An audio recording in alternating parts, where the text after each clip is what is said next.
당신과 세계의 과거, 현재, 미래를 보는 창 워킹 바이블 TV 송명도 목사입니다. 워킹 바이블 연구소는 목회자들과 성도들의 필요를 공급하고 세워갑니다. 구독, 좋아요를 누르시면 새 영상을 쉽게 볼 수 있고 모두 무료임을 알려드립니다. 엘리사 저주와 42명 아이들의 죽음, 대머리요 올라가라, 잔인한 선지자인가? 저의 저수를 소개해 드리겠습니다. 때를 알라 주님이 오신다. 계시록과 다니엘서의 전반적인 조망을 다루죠. 510쪽인데요. 품절이 됐습니다. 증복판을 준비 중에 있습니다. 기도해 주시면 감사합니다. 저 사람 천국 갈 수 있을까? 구원과 천국의 내용을 심도 있게 다뤘죠. 이렇게 주제를 다룬 책이 없습니다. 꼭 여러분 읽어보시고요. 구원 탈락인가 거짓 신자인가? 종교개혁 500주년을 기념해서 구원론, 칭의론, 신자와 불신자의 심판과 제 문제를 다룬 책입니다. 400쪽에 이르죠. 탈고 준비 중인 책이 있습니다. 출판 준비 중입니다. 저희 구독자라고 하면 텍스트인 책을 꼭 구매를 해서 템을 읽기를 바랍니다. 현재는 2권을 구매할 수 있죠. 그래서 평소에도 읽으시고 제 문제가 생길 때 목차를 보시면서 찾아가면서 읽는 것이 성경 신앙생활에 큰 도움이 됩니다. 구독자가 아닐지라도 성경을 바로 알기를 원하는 분은 반드시 필요한 경건서적을 구입해야 됩니다. 여기 밑에 있듯이 책 주문은 MD송 90일 한메일넷으로 또 세미나 집회 신청하시면 되겠습니다. 항상 여러분들 본 채널을 통해서 성경 말씀을 퀴즈하고 삶 속에 하나님의 뜻을 따라 승리하는 귀한 역사 있기를 부탁드리겠습니다. 열왕기하 2장 23절로 25절입니다. 엘리사가 거기서 베델로 올라가더니 그가 길에서 올라갈 때 작은 아이들이 성읍에서 나와 그를 조롱하여 이르되 대머리여 올라가라 대머리여 올라가라 하는지라. 엘리사가 뒤로 돌이켜 그들을 보고 여호와의 이름으로 저주하며 곧 숲에서 앙콤 둘이 나와서 아이들 중에 42명을 찢었더라. 엘리사가 거기서부터 갈멜산으로 가고 거기서 사마리아로 돌아왔더라. 우리가 성경과 하나님에 대한 오해가 있다고 하면 무엇이겠습니까? 본 말씀은 짧은 말씀이지만 이러한 의문들을 포함합니다. 대체 이 아이들이 무슨 큰 죄를 지었다고, 이 대머리에 올라가라 대머리에 올라가라는 것이 전부였거든요. 무슨 큰 죄를 지었다고 어떻게 엘리사 선지자가 아이들을 저주할 수 있는가라는 것이 첫 번째고요. 둘째는 어떻게 선지자가 42명의 아이들을 죽일 수 있는가라는 것입니다. 물론 이 선지자의 능력으로 죽였다고 생각할 수도 있고 하나님께서 그 일을 행하셨다고 말할 수 있는데 어쨌든 오해는 그대로 남는다는 사실이죠.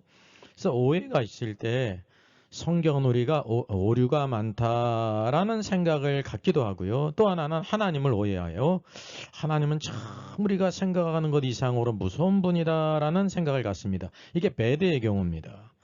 우리가 성경을 잘 이해한다고 하면 내가 이해하지 못하는 일을 성경을 만나게 될 때 내가 너무 무지해서 성경도 모르고 하나님을 모르는구나 라고 생각하면 그나마 괜찮은 경우거든요. 우리가 그래서 성경의 메시지를 잘 이해할 필요가 있습니다. 하나님은 회전하는 그림자도 없으시고 선하신 분이세요. 창세기를 보게 되면 그분이 만드신 모든 창조한 것들 피조물들은 하나님 보시기에 좋았더라 그랬으면 좋으신 하나님으로부터 나온 모든 것은 다 좋다는 것입니다. 그분이 행하는 모든 일들은 다 선하고 아름답다는 사실이에요.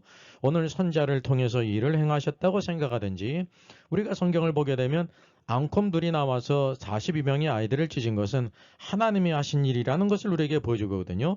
하나님께서 무슨 일을 하시든지 그분이 하시는 일은 선하다, 우리에게 다 좋은 일이다라는 것을 알 필요가 있습니다. 그러니까 하나님을 신뢰하지 못하고 성경을 신뢰하지 못하면 신앙생활을 해도 이상한 신앙생활, 오리무중의 신앙생활, 수많은 오해를 하는 신앙생활을 하게 된다는 겁니다. 여기 보게 되면 시사적으로요. 한마디 말에 나타난 사상이 있습니다. 김상희 국회 부의장이 야당 의원들을 향해서 신났어라고 말했다고 합니다. 이게 마이크가 꺼진 줄 알고 말했다고 그래요. 그러니 사실 마이크 켜져 있을 때도 그 사람의 생각이지만 마이크가 꺼져 있을 때가 진짜 그 사람의 생각이거든요. 이게 이제 부적절한 것이기 때문에 사과했다고 합니다. 둘째, 우리가 또 이어서 나오는 게 있는데 이미 지나간 일이지만은 추미애 전 법무부 장관이 청문회 때 소설 쓰시네라는 말을 해서 야당 의원들이 어이가 없어하고 황당한 경우가 있었죠. 이런 것도 이제 우연한 일이 아니라는 것을 쭉 우리가 기사를 통해서 보게 됩니다. 또 여기 보게 되면 더불어민주당 이인영 대표 시절에 종교를 재편한다. 이게 교회를 향해 칼을 뺐다고 합니다. 사실이죠. 근데 그대로 되는 것 같습니다. 그러니까 한마디 말에는 항상 그 사람의 사상과 생각이 있다는 사실입니다. 성경을 보더라도 여기 아하방이 있고 이세벨이 있습니다. 여기 엘리야가 아합에 대해서 말하지 않습니까? 여기 18장을 보게 되면 아하방이 엘리야를 만나게 될 때 딱 하는 말이 뭐라고 했냐면 이스라엘을 괴롭게 하는 자여 너냐 그랬습니다. 여러분 엘리야 선지자가 이스라엘을 괴롭게 하는 자일까요? 그래서 엘리야가 뭐라고 말하냐면 내가 이스라엘을 괴롭게 한 것이 아니라 당신과 당신의 아버지 집이 괴롭게 했습니다 라고 말했습니다. 사실은 그들의 우상숭배의 죄로 말미암아 하나님께서 엘리야를 통해서 이제 가뭄 기근을 내리신 거라는 사실이죠. 이와 같이 아합이 이스라엘의 왕으로서 하나님도 모르고 선자도 모르고 하나님의 뜻을 몰랐다는 사실입니다. 여러분들은 오늘도 엘리야 같은 종이 있다고 하면 여러분을 괴롭게 하는 생각으로 괴롭게 하는 사람으로 인식하겠습니까? 나의 신앙의 위익을 위해 있는 사람이라고 생각하겠습니까? 이게 바로 이 시대의 우리들의 문제라는 사실이에요. 한마디 말에 나타난 사상 여기 나타나 있죠. 누구일까요? 예, 가인입니다. 가인이 동생인 아벨을 돌로 쳐 죽인 이후에 이제 여호와 하나님께서 그를 찾았습니다. 네 아우 아벨이 어디 있느냐라고 물으셨어요. 이게 여호와 하나님께서 아벨이 어디 있는지를 모르셨기 때문에 물으신 것이 아닙니다. 다 아신다는 사실이죠. 이게 하나님의 깊으신 뜻은 바로 뭐냐면 그런 살인자 가인에게도 회개할 기회를 주기 위해서 이렇게 물으셨어요.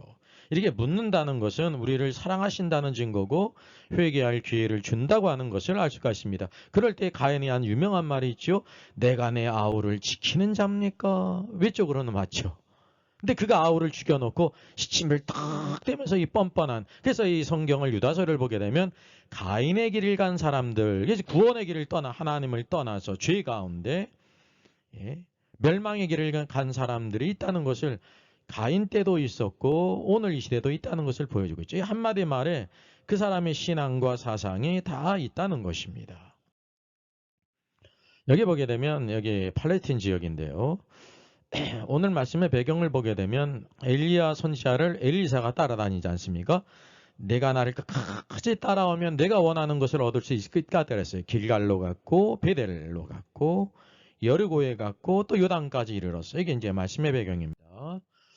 그런 이후에 결국 요단가에서 그때가 되어서 여기에 불말과 불병거가 있죠. 여호와 하나님께서 엘리야를 불말과 불병거로 데려가셔서 하늘로 데려가셨죠. 이 하늘은 3층 천을 가리키는 게 아닙니다. 1층 천이 있고 2층 천이 있고 3층 천이 있는데 하늘로 올라간 것이죠. 이게 죽음을 보지 않고 에녹과 같이 하나님이 데려가신 거예요. 그래서 이게 휴거 사건인데 엘리야를 끝까지 따른 엘리사 선지자가 있었어요. 그러게 될 때 결국 엘리야의 겉옷을 그가 받게 되지 않습니까? 그 겉옷을 받아서 요단강의 물을 이리저리 치니까 어떻게 되었습니까? 요단강 물이 갈라졌어요. 그래서 그것을 건너갔단 말이죠. 그러니까 엘리야와 함께 하셨던 영감이 성령의 능력이 엘리사와 함께 했음을 보게 되는 것이죠. 그래서 여리고의 물을 또 고쳤습니다. 그런 이후에 베델로 올라갔습니다. 오늘 말씀의 배경이죠. 오늘 여기 42명의 아이들이 엘리사 선지자를 조롱하다가 앙콤에게 찢겨 죽였는데 오늘도 이런 배경 가운데 글이 있었다는 것을 우리가 간단히 이해할 필요가 있습니다. 예, 이게 사파입니다. 이게 작은 아이들이 성읍에서 나와서 엘리사를 조롱했어요. 여러분이 꼭 기억하셔야 되는 것이 엘리사가 베델 성읍에 들어가니까 작은 아이들이 엘리사를 조롱한 것이 아니라 아이들이 성읍에서 나와서 엘리사를 조롱했어요. 그러니까 엘리사가 오는 것을 알았다는 사실입니다. 이런 거를 통해서 이제 적어도 아이들이 이렇게 집단으로 이것을 알고 이런 일을 했든지 그의 부모들이 그 아이들을 보냈든지 둘 중에 하나라는 것을 우리가 알게 돼요. 그리고 조롱하는 말이고 뭐냐면 대머리에 올라가라, 대머리에 올라가라 그랬습니다. 그래서 이것을 통해서 엘리사 선지자가 대머리였다는 것을 우리가 알게 되는데, 여러분 이 말이 업의 의미일까요? 나온의 의미일까요? 적극적인 의미일까요? 소극적인 의미일까요? 부정적인 의미일까요? 긍정적인 의미일까요? 이게 대머리에 올라가라는 것은 조롱과 경멸의 말이에요. 엘리사를 대머리라고 했단 말이죠. 대머리를 대머리라고 부르는 것은 욕이에요. 예?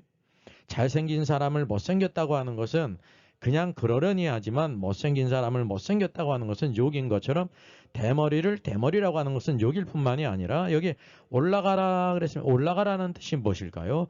바로 이전의 사건, 엘리사 선지자의 스승인 엘리야가 불말과 불병거로 하늘로 올라갔잖아요. 하나님께서 그를 죽음을 보지 않고 데려가셨단 말이죠. 에녹 이후에 두 번째, 성경에 단 두 사람이 나오는데, 내 스승 선지자가 하늘로 올라갔다고 하는데 너도 올라가 버려라, 하늘로 올라가 버려라, 꺼져라 그거죠. 죽어 없어져라. 이게 휴거를 믿기 때문에 그런 것이 아닙니다. 엘리사 선지자를 하나님께서 데려가신 것을 믿지도 않으면서 그의 이제 후계자인 엘리사를 조롱하는 말이었다는 사실입니다.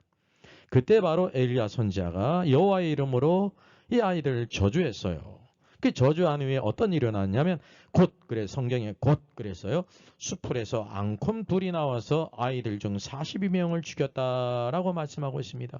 그러니까 이거를 통해서, 이걸 이제 선지자 엘리야의 능력으로 여러분 생각할 수도 있지만, 저주한 것은 엘리사이지만 그 일을 이루시는 분은 여러분 여호와세요. 노아가 두 아들을 축복하고 함을 저주했는데 저주한 것은 노아지만 그 일을 이루시는 분은 여호와 하나님이라는 사실입니다. 그러면 그 일대로 행하셨다고 하실 때 노아든지 엘리사는 바로 여호와의 그 마음을 따라 행했다는 것을 여러분 아셔야 돼요.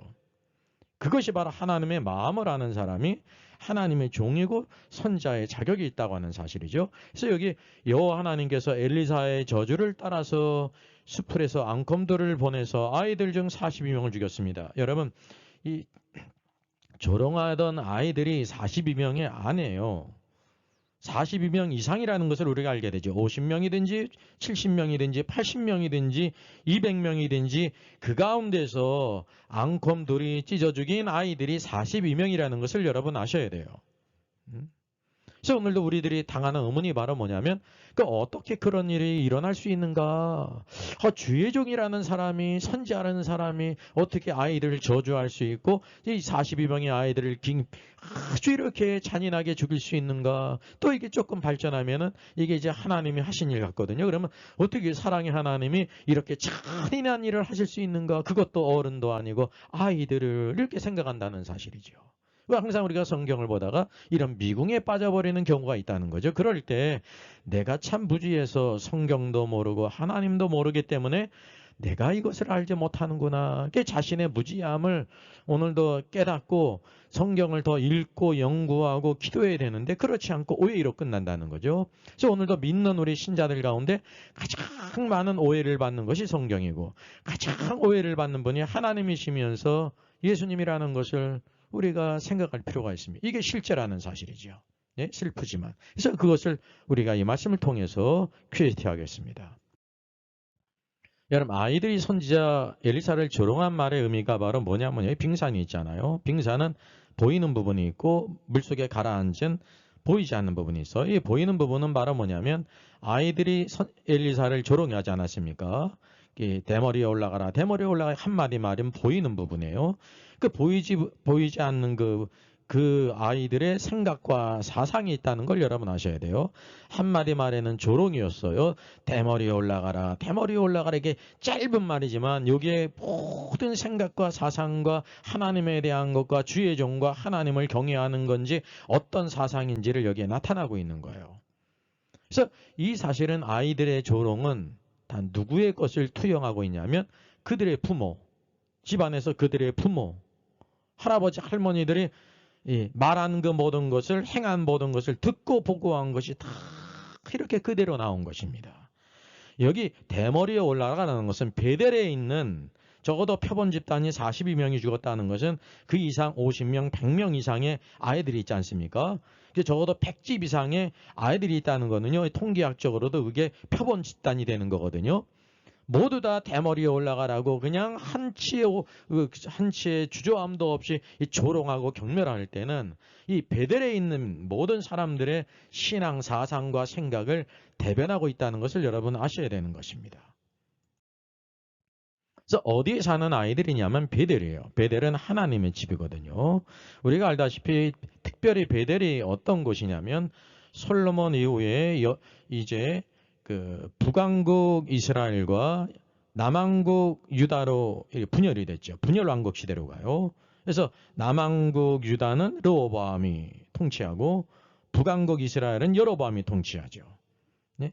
이것이 바로 BC 주전 930년에 분열 왕국 시대가 이루어지게 됐습니다. 그래서 이걸 우리가 도표로 볼 필요가 있는데요. 자, 엘리야의 승천이 언제냐면 주전 820년이라는 것을 여러분 아셔야 됩니다. 그래서 여기 베델과 관련해서 중요한 것이 무엇이냐면 여기 지도를 보게 되면 여러분 예루살렘이 북쪽에 있습니까? 남쪽에 있습니까? 여기 빨간색 남쪽. 남유다에 예루살렘이 있어요. 이스라엘 백성들에게 가장 중요한 구심점은 뭐냐면 한 하나님, one God, one temple, 한 성전이거든요. 한 하나님을 섬기면서 이게 분열 왕국이 되기 때문에 자연히 예루살렘 성전은 남왕국 유대에 속해 있다는 사실입니다. 그러니까 1년에 3번씩 하나님의 백성은 반드시 여호와께 그 얼굴을 보여야 되는데 여기 여로보암의 입장에서 이렇게 명절에 이제 예루살렘으로 간다고 하면 유다 땅으로 가야 되는 거잖아요. 자기 왕국을 벗어나서 유다 왕국으로 가야 된다는 것입니다. 만약에 그렇게 되면 자기 통치 기반이 흔들릴 것을 염려했다는 사실입니다. 그 마음이 유다 쪽으로 이제 쏠릴 것을 염려했죠. 이 정치가들은 항상 자신의 그 권력을, 자신의 이익을 생각합니다. 여기 동일해요. 모든 사람들의 생각이 그렇게 나타난다는 사실이죠. 그래서 여로보암이 국리를 한 끝에 어떻게 하면 이 이스라엘 백성들이 남왕국 유다 예루살렘으로 감으로 말미암아 민심이 이반하지 않을까 하게 되가 나는 더 좋은 생각을 하겠다. 이게 뭐냐면 과거 이스라엘 백성들이 애굽에서 나올 때 모세는 십계명을 받으러 갔고 40일 동안 내려오지 않게 될 때 이스라엘 백성들이 금송아지를 만들었잖아요. 금송아지를 만들어서 이 금송아지가 우리를 애굽에서 이곳으로 인도해낸 여호와라 그런 것입니다. 그게 우상이에요. 그러니까 하나님께서 크게 진노하셨잖아요. 죽음을 당하고 여로보암이 생각 끝에 우리 여기에다가 우리는 여호와 하나님을 금송아지로 만들어야 되겠다. 이게 금송아지가 사람을 이렇게 끄는 매력이 있어요. 금으로 만들었죠. 게다가 소라고 하는 것은 풍요의 상징 아닙니까? 그래가지고 이게 베델과 단에 금송아지를 만들었어요. 베델은 여기 유다 왕국 가까이에 있고 또 저 멀리 단은 북쪽에 있지 않습니까? 그러니까 쉽게 얘기하면 이스라엘 백성들아 너희가 이제 명절이 됐는데 6월절이 됐는데 멀리 예루살렘으로 갈 필요가 없다. 우리 이스라엘 왕국은 여기 보면 우리를 인도하내신 여호와 하나님이 바로 이와 같이 금송아지인데 여호와 하나님이시다. 여기에 단에도 있고 베델에 있지 않느냐. 여기 단에 있는 모든 백성들은 멀리 이스라엘까지 가기에 얼마나 힘드냐. 거기에 우리는 단에도 있고 베델에도 있다. 그래가지고 모든 백성들이 예루살렘으로 내려가는 것을 막으면서 우상 숭배를 했다고 하는 사실입니다. 그래서 금송아지를 섬겼어요. 이게 금송아지를 섬기는 것은 참된 신앙이 아닙니다. 이게 세상적인 축복, 이게 눈을 만족시키죠. 마음을 만족시키죠. 그래서 우상 숭배로 이스라엘은 계속 흘렀다는 것을 우리가 보게 된다는 사실이죠. 그래서 엘리야의 승천이 주전 820년이고요. 분열왕국 시대가 바로 뭐냐면 솔로몬 사후 BC 930년. 이 사이 간격이 몇 년입니까? 금자씨가 친절한데 저도 친절하잖아요. 여기 120년이거든요. 그러니까 이스라엘 백성들이 남북 왕국, 분열 왕국으로 이제 나뉘어진 후에 북왕국 이스라엘이 금송아지 우상 숭배를 한 지 120년이 지났다는 사실입니다. 여호와 하나님께서는 십계명을 통해서도 제4계명 우상을 만들지도 말라, 어떤 형상도 만들지 말고 절하지도 말고 섬기지도 말라 그러지 않았습니까? 그래서 그것을 순종하지 않게 될 때 어떻게 하신다고 그랬어요? 여호와 하나님께서 그 자녀들에게 1000대까지 3, 4대까지 치신다고 말씀하고 있잖아요. 그리고 여호와를 사랑하는 자들에게 천대까지 사랑을 베푸신다고 말씀하셨다니까요. 사실 그래서 이 120년간의 기간은 여호와 하나님께서 이스라엘 백성들의 우상 숭배를 참은 기간이었습니다. 왜 참으세요? 사랑의 하나님, 자비의 하나님, 이게 선지자를 보내서 우상 숭배하지 않고 하나님께 돌아오도록 이렇게 했다고 하는 사실이죠. 바로 오늘의 말씀의 배경이 여기 베델이라는 거예요. 이 베델에 금송아지가 있어요. 적어도 이 베델의 아이들은요, 그의 부모들과 함께 120년 동안 그의 모든 조부모와 함께 다 저것이 이스라엘 애굽에서 종살이하던 자신들을 그들을 이 땅으로 인도해낸 여호와 하나님이라고 금송아지를 음란하게 섬겼습니다. 이 아이들도 그런 우상 숭배 상황 속에서 다 듣고 배웠다는 사실이죠. 그러면서 참된 선지자를 경멸하는 신은 그것이 한마디 말에 나타났다는 사실. 그러니까 한마디 말은 작은 것이지만 그 안에 있는 사상과 생각은요, 아주 거대하다는 것을 아셔야 돼요.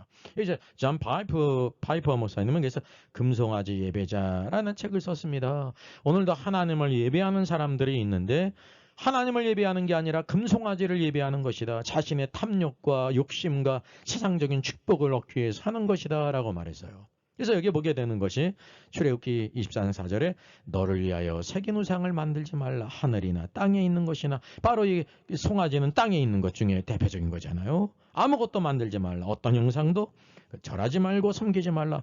나 여호와 하나님은 질투하는 하나님인즉 나를 미워하는 자를 갚되 아버지로부터 아들에게 3, 4대까지 이르게 한다라고 그랬어요. 여러분, 여호와 하나님께서 그렇게 이렇게 죄를 갚지 않으실지라도 그런 죄 가운데 살게 되면 그 모든 것이 자녀들에게 보고 듣고 됨으로 인하여 교육이 되는 거예요. 악한 길을 가게 된다는 사실이죠. 그러나 여호와 하나님을 사랑하고 계명을 지키는 자들에게 천대까지 은혜를 베푸심을 말씀하셨습니다.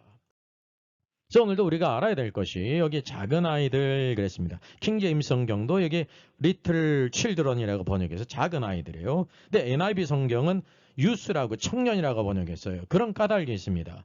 여기 작은은 히브리어 예레드인데 소년으로도 번역될 수 있고 청년으로도 번역될 수 있어요. 그러니까 이제 이게 소년인지 청년인지 우리가 잘 구별이 되지 않아요. 이게 중요한 것은 율법의 아이라고 그래서 12살이 되면 하나님에 대한 책임을 져야 돼요. 예수님도 12살 되던 때 예루살렘 성전으로 올라가셨잖아요. 그러니까 적어도 뭐 어떤 아이들이라는 것을 알게 되냐면 12살 이상 된 소년들과 청년들이라는 것이죠. 그것이 100명이 됐든지 200명이 됐든지 그 가운데 42명이 앙콤에게 찢어져 죽음을 당했다는 사실입니다.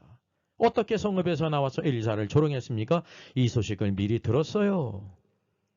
아이들이 들은 것일 수도 있어요. 아이들이 이렇게 그룹을 지은 걸 수도 있는데 그의 부모들이 아이들을 보낸 걸 수도 있습니다. 중요한 사실은 부모들이나 그의 조모들이나 이 아이들이나 똑같은 신앙과 생각과 사상을 가졌다고 하는 사실이죠.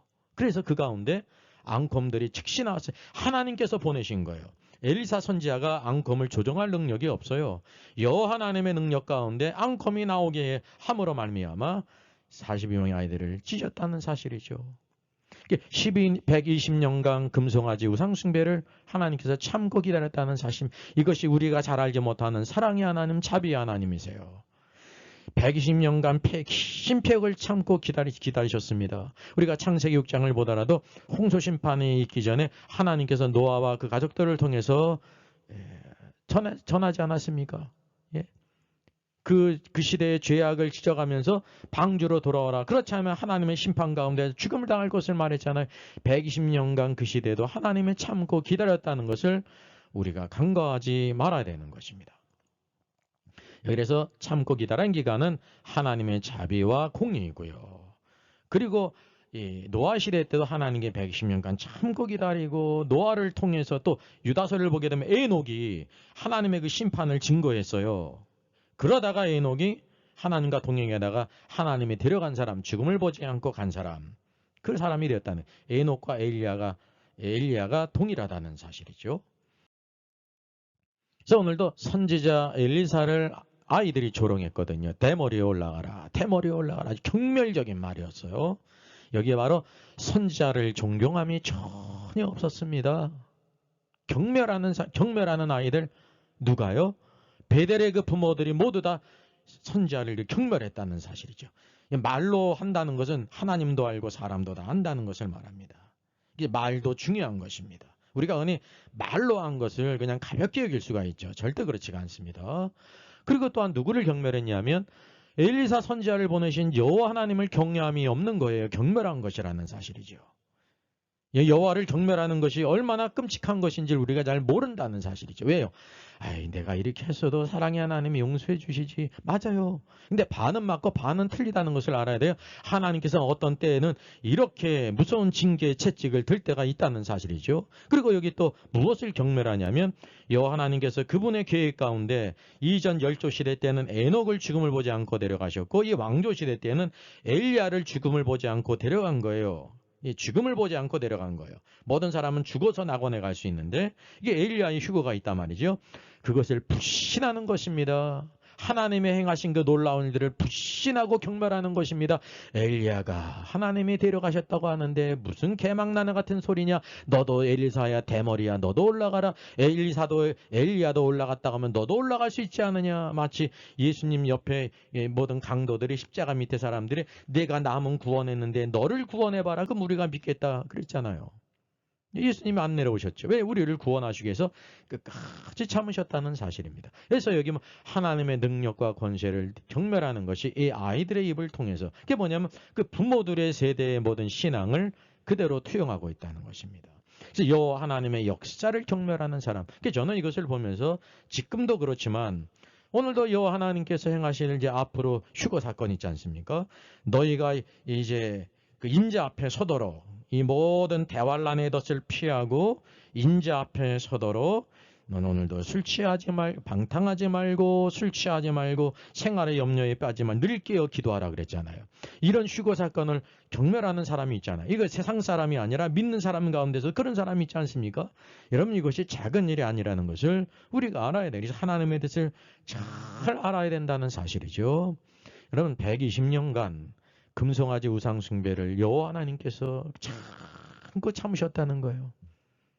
입장을 바꿔서 여러분이 하나님이라고 하게 될 때 여러분이 참을 수 있겠어요? 이게 바로 하나님의 자비와 인내, 사랑이에요. 선지자를 보내서 말씀으로 회개하라. 우상 숭배를 버려라. 그러니까 말로 하는 것을 믿음이 없는 사람은 아주 힘이 없는 것으로 생각해요. 믿음이 있는 사람은 것을 아주 중요하게 생각하죠. 그래서 이스라엘 백성들이 여기 베델에 있는 모든 사람들이요. 온 이스라엘뿐만이 아니라 특별히 베델에 있는 사람들은 하나님이 있는 것 같았지만 하나님이 없는 우상 숭배의 신앙생활을 자기 좋다고 그렇게 신나게 했다는 사실이죠. 이게 이전의 모습뿐일까요? 오늘의 우리의 모습은 아닌지 스스로 말씀 안에 성령 안에서 우리를 비춰봐야 되는 것입니다. 여호와 하나님께서요 120년간 참으셨어요. 이게 사랑과 자비의 하나님이죠. 우리는 흔히 이것을 간과해버려요. 그냥 당장 여기 42명의 아이들이 죽음을 당했거든요. 물론 이거 끔찍한 일입니다. 근데 수많은 아이들 가운데 42명만이 죽음을 당했다는 것을 여러분 아셔야 돼요.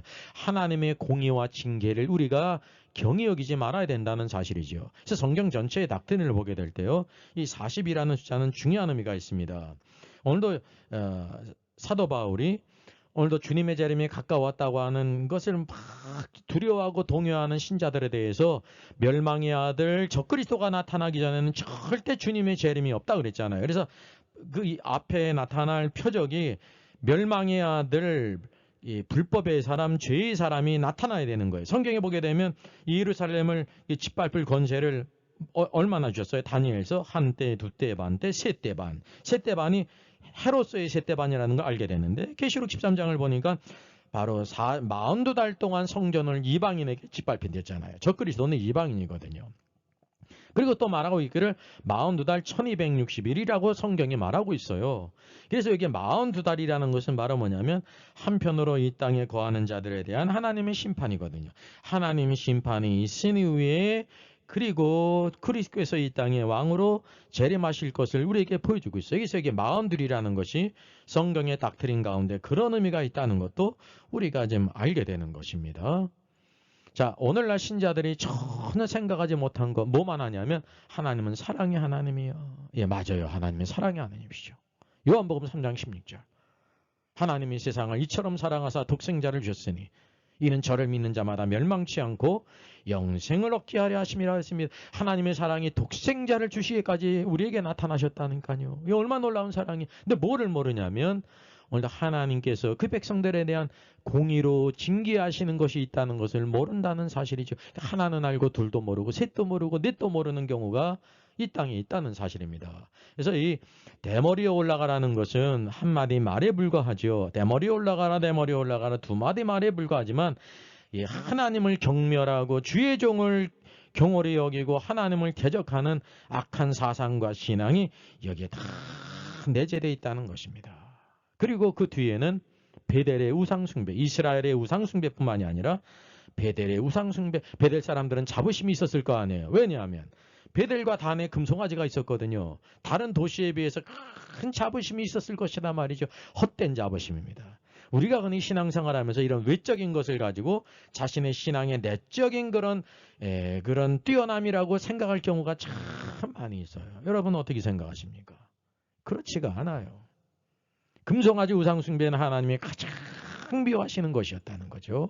즉 결국 심판이 있었습니다. 그래서 하나님 백성들에 대한 심판은 징계예요. 징계. 사랑하시기 때문에 사생자가 아니기 때문에 징계하신다는 사실이죠. 오늘도 우리들이 히브리서 12장에 말씀 있는 것처럼 하나님의 징계, 오늘도 하나님의 왕국 안에는 징계가 있다는 사실. 우리가 교회의 지표가 바로 뭐예요? 오늘도 정당한 말씀이 선포되고 성례전, 세례와 성찬이 있지 않습니까? 그리고 뭐가 있는 것이라 그래요? 예, 기초를 아는 사람은 세례 받을 때 징계가 있다. 징계가 있어요. 오늘도 하나님께서 이런 징계를 때때로 하셨다는 거죠. 늘 하시지 않지만 때때로 하셨어요. 결국 그래도 회개하지 않게 될 때 결국 이스라엘과 북왕국 이스라엘과 남유다가 바벨론에 의해서 아수르에 의해서 멸망당하잖아요. 그러니까 하나님의 경고를 소홀히 했기 때문이라는 사실을 우리가 알게 됩니다. 오늘도 하나님의 행하신 일들은 선하고 아름답습니다. 오늘도 그분이 오늘도 우리에게 무엇인가를 행하실 때 잘 깨닫고 주님께로 돌이켜 순전한 마음으로 처음 사랑을 회복하고 주님만 사랑하고 주님의 통치 안에서 그리스도를 위해 살아가는 저와 여러분 되기를 주의 이름으로 부탁드리겠습니다.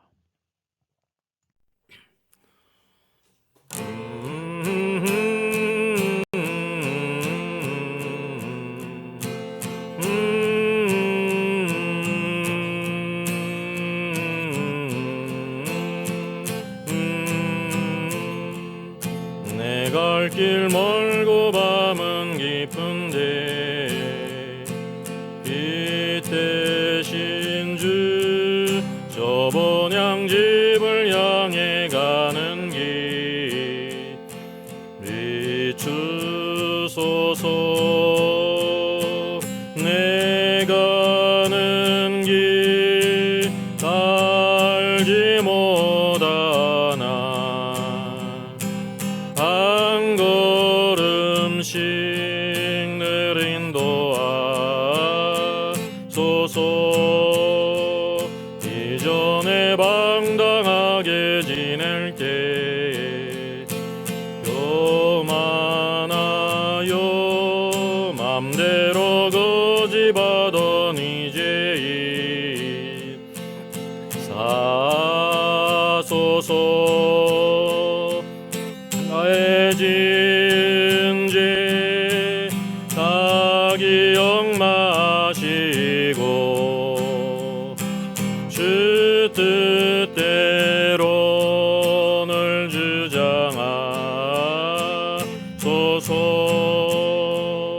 이전에 나를 인도하신 주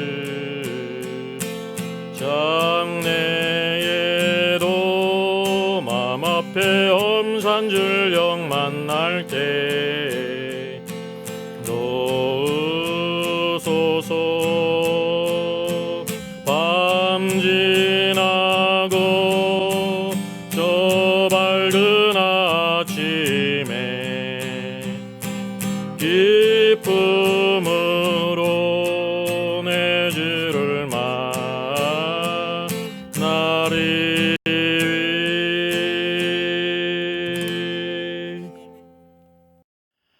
Our Father in heaven, hallowed be your name. Your kingdom come, Your will be done on us as it is in heaven. Give us today our daily bread. Forgive us our debts, as we also have forgiven our debtors. And lead us not into temptation, but deliver us from the evil one. For yours is the kingdom, and the power, and the glory, forever. Amen.